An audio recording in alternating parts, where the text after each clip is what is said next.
సరేనమ్మా జాగ్రత్త అమ్మా అని చెప్పేసి ఇంటికి వెళ్ళిపోయింది. ఇంటే దడగలు. దేవుని స్తోత్రం. హల్లెలూయా. ప్రభువు రాములోని ఆ గ్రామంలో ఉన్నటువంటి సిచ్యువేషన్ గురించి నాకు బయలుపరిచాడు. ప్రార్థన చేయటం మొదలేసాడు. నాయన మేము వచ్చిందే కొత్త, మాకు ఇక్కడ బంధువులు అన్న వాళ్ళు ఎవరు లేరు. ఉన్న బంధువుల్లో నువ్వే, నేను నమ్ముకున్న పిల్లలు నువ్వే అండ తండ్రి అని ప్రార్థిస్తున్నావు. రాత్రి అయ్యేసరికి ఆ వెనక గడి ముందు గడి పుల్ల పెట్టేటంటే వచ్చేసి అంత పెద్ద సందులో నేనేం చేశానంటే అసలే చెప్పిపోయింది కానీ ఇది మొదలైంది.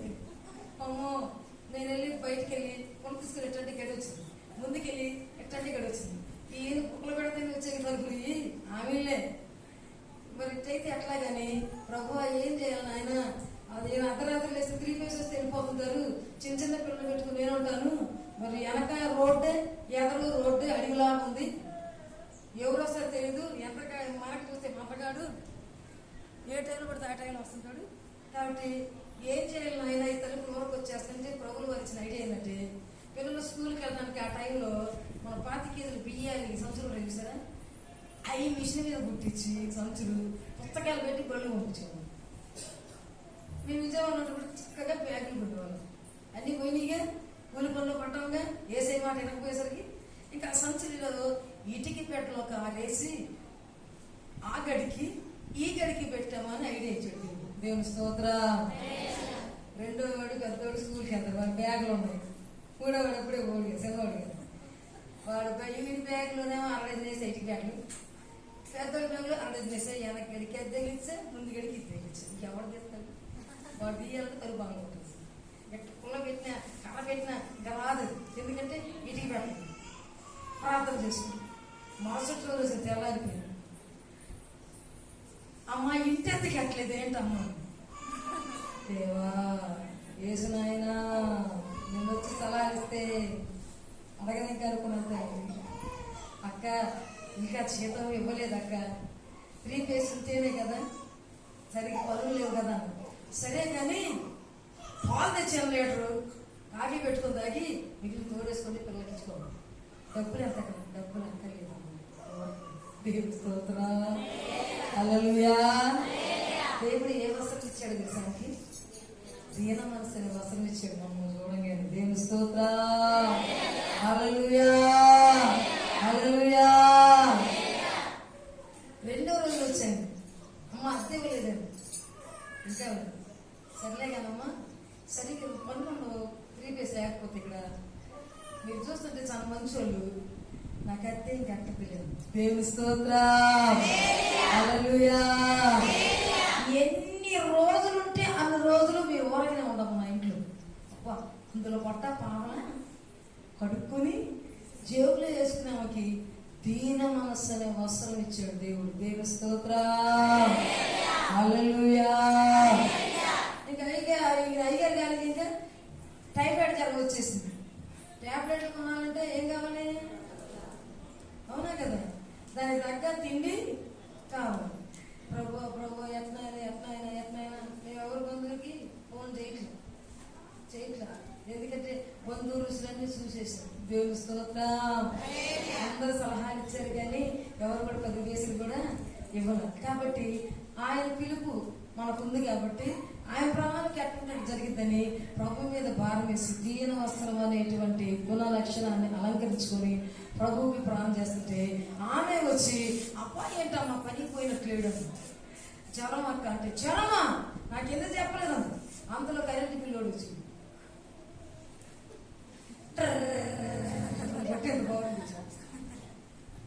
కరెంటు బిల్లు వచ్చింది. ఎవరు కట్టాలని ఇంట్లో అద్దుకున్నాం, అమ్మాయి కట్టాలి. చూసుకుని అప్పట్లో ఎంత 100 రూపాయలు వచ్చింది. ఏది అవసరం అదే వాడుకుంటుంది. మరొక 100 కట్టడానికి ఎట్టుంది, నాకు బిల్లు చూసుకుంటూ మడత పెట్టి ఇంట్లో తీసుకొచ్చి అమ్మ ఆ బిల్లు తీసుకుంది. బిల్లు నేనే కడతాను, మీరు దేవుని స్తోత్రం. ఇంటికి వెళ్ళింది గబగబా రోడేసి పెరిగి తీసుకొని డబ్బులు తీసుకుని వచ్చి ట్యాబ్లెట్లు కాయలు తీసుకొచ్చి పిల్లలకు పెట్టన్నాము. ఎవరు తను తెప్పించుకో, నీకు తెలియదుగా బయటికి పోవడం అని చెప్పేసి ఆమె డబ్బులు ఇచ్చి పెరిగించిపోయిందండి. దేవుని స్తోత్రం. మేము సేవకులు అయింది కూడా ఆ ఇంట్లోనే. దేవుని స్తోత్రం. మేము సేవ స్టార్ట్ చేసింది కూడా ఆ ఇంట్లోనే. దేవుని స్తోత్రం. మేము సొంతగా స్థలం కొనుక్కొని ఆ వెనక బజార్లోనే మందిరాన్ని కట్టించేదాకా మా దగ్గర రూపాయి కదా పావలా కూడా తీసుకెళ్ళారు. దేవుని స్తోత్రం. హల్లెలూయా, హల్లెలూయా. ఆమెకి ఆ టైంలో ఉంది 1 ఎకరం పొలం, 1 ఆటోనే ఉంది.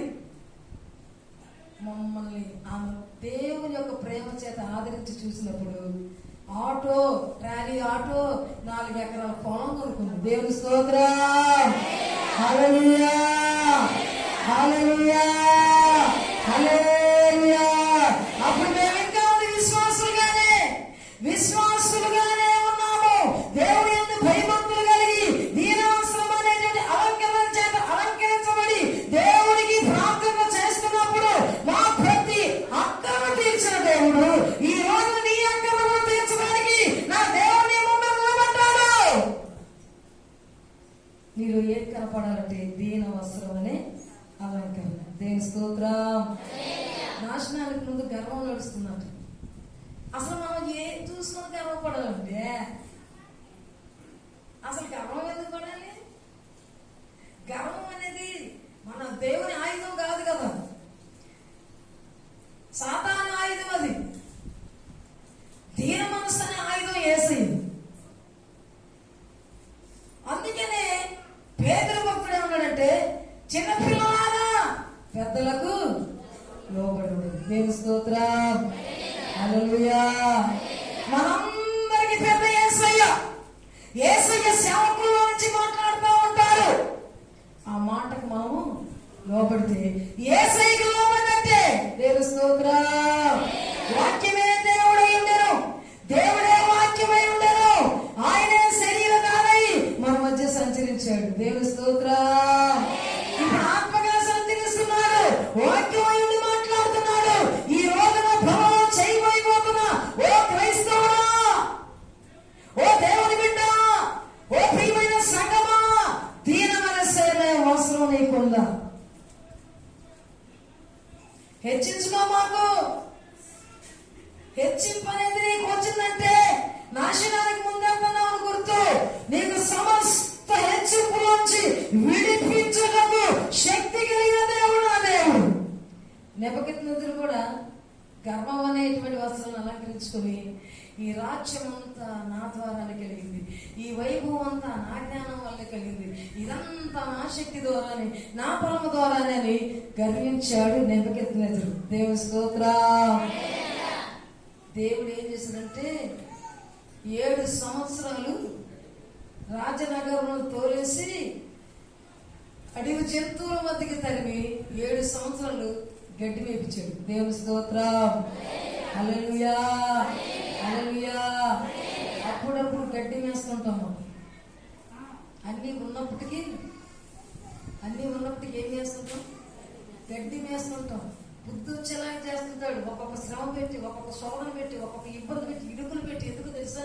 నువ్వు ఎక్కడ దేవునికి ఆయాసకరంగా గర్వపడి, గర్వంతో మాట్లాడి, గర్వంతో నువ్వు పతనమైపోతున్నావో గ్రహింపు తేవటం కోసం నీకు ఒక సమస్య పెట్టినప్పుడు ఆ సమస్యలో నువ్వు ప్రభువును గుర్తు తెచ్చుకోవాలి. దేవుని స్తోత్రం. హల్లెలూయా, హల్లెలూయా. 7 సంవత్సరాలు గడ్డి వేస్తూ అప్పుడు బుద్ధి తెచ్చుకున్నాడు. అయ్యా నన్ను క్షమించు, నువ్వు మహనీయుడు, నువ్వే సమస్తం నాకు ఇచ్చిన దేవుడు. నేను గర్వించానయ్యా, నా బలాన్ని చూసుకొని, నా అందాన్ని చూసుకొని, నా అండబడల కండబలను చూసుకొని నేను విర్రవీగానయ్యా అని ఎప్పుడైతే నెబుకద్నెజరు దీనవస్త్రం అనేది ధరించుకున్నాడో వెంటనే రాజ్య పరిపాలన చేయగలిగాడు. దేవుని స్తోత్రం. హల్లెలూయా, హల్లెలూయా. ప్రభు బల్ల ఇవ్వటానికి ముందుగా యేసయ్య తగ్గించుకున్న శిష్యుల పాదాలు కడిగినట్లుగా దేవుని పిల్లలమైన మనలో ఏముండాలంటే తగ్గింపుతనం ఉండాలి. యేసు ప్రభుని ఒక్క చెంప మీద కొడితే ఏం చెప్పాడు? ఒక చెంప మీద నేను కొడితే ఏమన్నాడు? లాగి చెంప మీద ఎదుర్కొన్న కొడతాడు. ఏమన్నాడు ప్రభు? ఏమన్నాడు చెప్పండి అమ్మా, తెలియదు. ఏమన్నాడు? నిన్ను ఒక్క చెంప మీద కొడితే రెండో చెంప కూడా ఇవ్వడానికి రెడీ ఉన్నామన్నాడు. దేవుని స్తోత్రం. రెండో చెంప ఇవ్వద్దులే అమ్మా, నువ్వు రెండో చెంప ఇవ్వడానికి త్యాగమే చెయ్యొద్దు. కానీ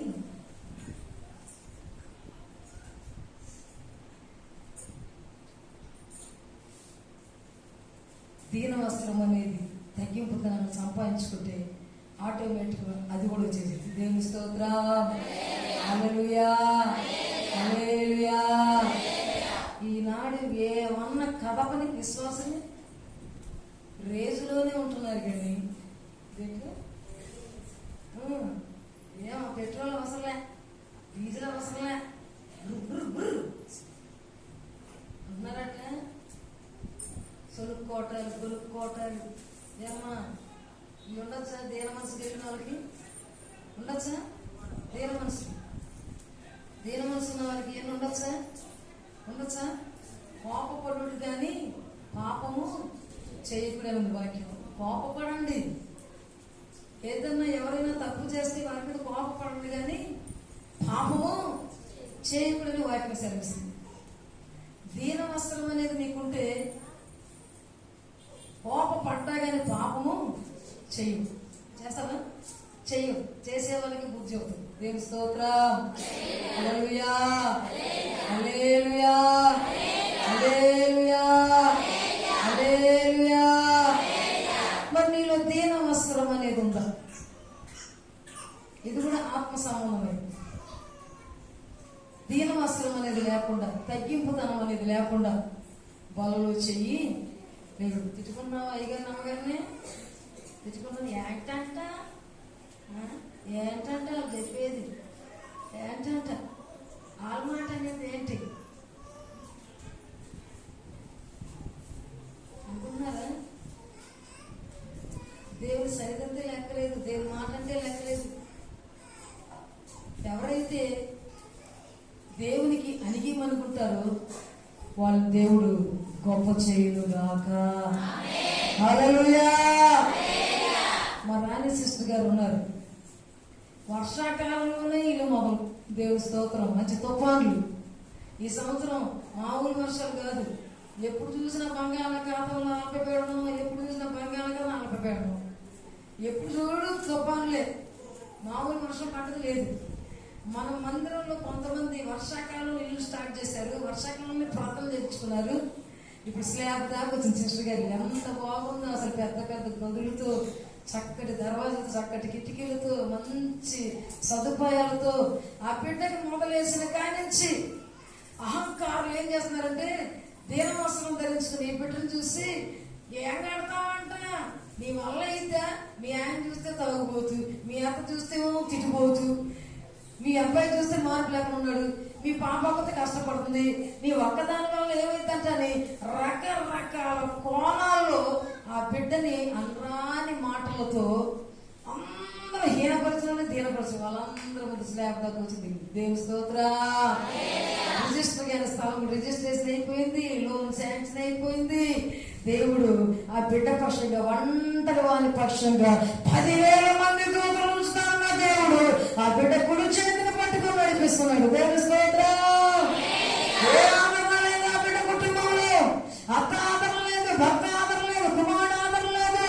యేసయ్యే ఆదరణకర్తగా బిడ్డకుండి ప్రతి కష్టాన్ని సేవగా చెప్పుకుంటూ ప్రార్థన చేస్తూ దేవుని దగ్గర దీన వస్త్రాన్ని ధరింపజేసుకుని ఆశీర్వాదించబడుతున్నా బిడ్డ. యోగ్యురాలిగా పాలన చేయవేస్తుంది. అలా కొంతమంది మన మధ్య ఉన్నారు. ఆ బిడ్డలాగానే తగ్గించుకున్న వాళ్ళు ఎంతో మంది ఉన్నారు. పాశ పని చేస్తుంది మా యొక్క రాహేలమ్మ గారు. అవునా? అంతేనా? తెలుసా రాహేలమ్మ గారు? తెలుసా?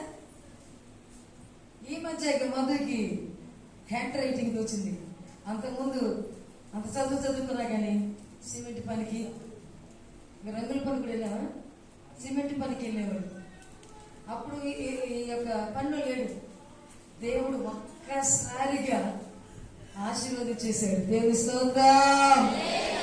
4 ఏళ్ళలో పని చేసుకుంటుంది ఆ తల్లి. ఏ ఇంట్లో చేసినా సింహం వస్తుంది అన్నట్టే ఉంటుంది. దేవుని స్తోత్రం. హల్లెలూయా.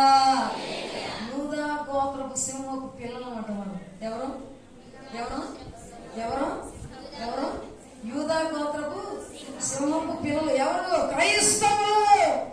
ఆ పేరు క్రైస్తవులకే పెట్టబడింది. జవహర్లాల్ నెహ్రూ గారు పెట్టారంట, నిద్రించుతున్న సింహాలు వెళ్ళమాకండి, అవి లెగిస్తే మనల్ని పీకి అవతలేస్తాయి. దేవుని స్తోత్రం. హల్లెలూయా. ఎవరు పోయినా దేవుని మాటలే. మనం వదిలించుకొని రావడం తప్పనిచ్చి నేను వదలనా అంటది అమ్మ రాహేలమ్మ. అప్ప ఈయనకపోతే ఈనాలనిపించింది. ముత్యాలు లాంటి దేవుని మాటలు, పవర్ఫుల్ దేవుని మాటలు. దేవుని స్తోత్రం. కొంచెం పోయింది. దేవుని స్తోత్రం.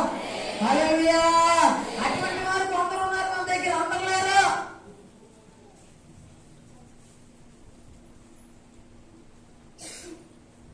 ఎవరికంటే కనపడ్డాగా ఊరుకోరు. యేసుని గురించి చెప్పాల్సిందే. దేవుని స్తోత్రం. హల్లెలూయా. హల్లెలూయా. 4 ఏళ్ళు పాచి పని చేసుకునేవాడు దేవుడు కనురాలుగా ఉంచాడు. దేవుని స్తోత్రం. ఇంట్లో ఫ్రిడ్జ్ ఉంది, టీవీ ఉంది, దేవుని మాటలే చక్కగా ఒక ఛానల్ పెట్టేసింది. అందులోనే వస్తుంది 24 గంటలు దేవుని స్తోత్రం. సీరియల్ చూడటం ఒకటి నొక్కటం, సినిమా చూడటానికి ఇంకొకటి నొక్కటం. ఆ బేరం లేదు అక్కడ. దేవుని స్తోత్రం. 24 గంటలు ఆ బిడ్డ దేవునితో సాగి అట్లా కొంతమంది ఉన్నారు మన దగ్గర. దేవుని స్తోత్రం. హల్లెలూయా. దీనులకు కృప చూపే దేవుడు అంటే అహంకారుల యొక్క అదమును అలిచివేస్తాడంట దీనుల ముందు. దేవుని స్తోత్రం. కొంతమంది తెల్లవారుజామున గంటలు ప్రేమ చేస్తున్నామండి, మధ్యాహ్నం వ్యక్తిగతంగా ప్రేమ చేస్తున్నామండి, రాత్రి కొన్ని ప్రేమ చేస్తున్నామండి, చేస్తున్నా కానీ బతుకులో మారలేదండి.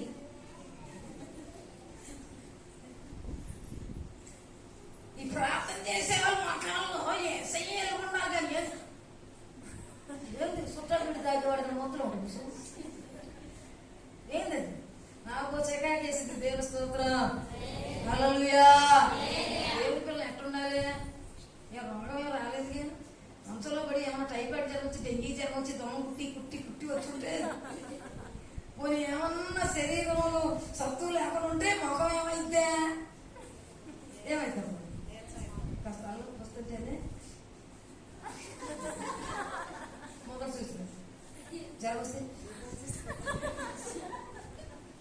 ఇంకా బాగా అప్పుడు నవ్వరా బాగుంటే నవ్వుతారా?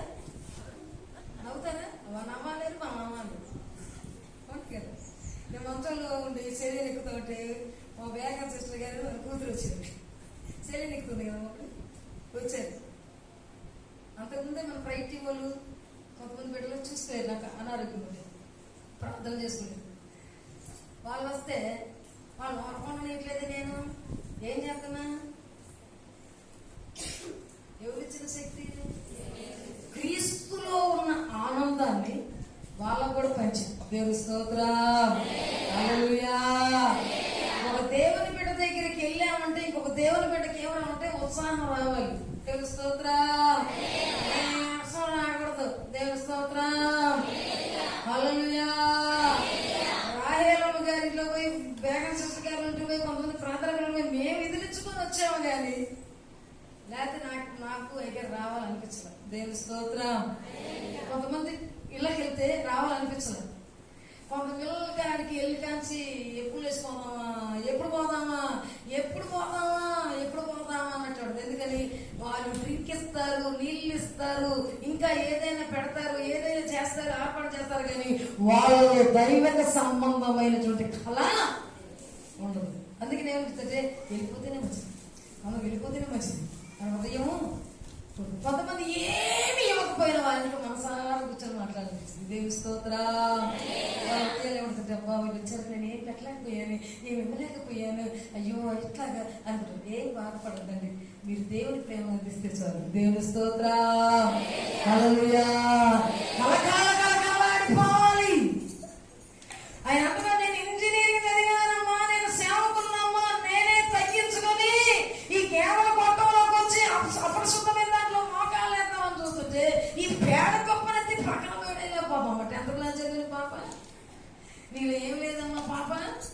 తగ్గింపుతాను. దేవ స్తోత్రం. హల్లెలూయా. ఈ రోజున పొలంలో చేయి వేయబోతున్న నీకు తగ్గింపు ఉందా? అహంకారం ఉందా? దేవుని స్తోత్రం.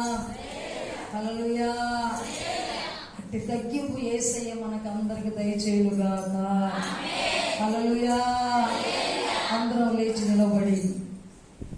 అందరం లేచి నిలబడి మహిమ కలిగిన దేవుణ్ణి, కృప కలిగిన దేవుణ్ణి, దయ కలిగిన దేవుణ్ణి, జీవం కలిగిన దేవుణ్ణి, ప్రేమమయుడైన యేసయ్యని మనస్ఫూర్తిగా ఆరాధన చేద్దాం. హల్లెలూయా.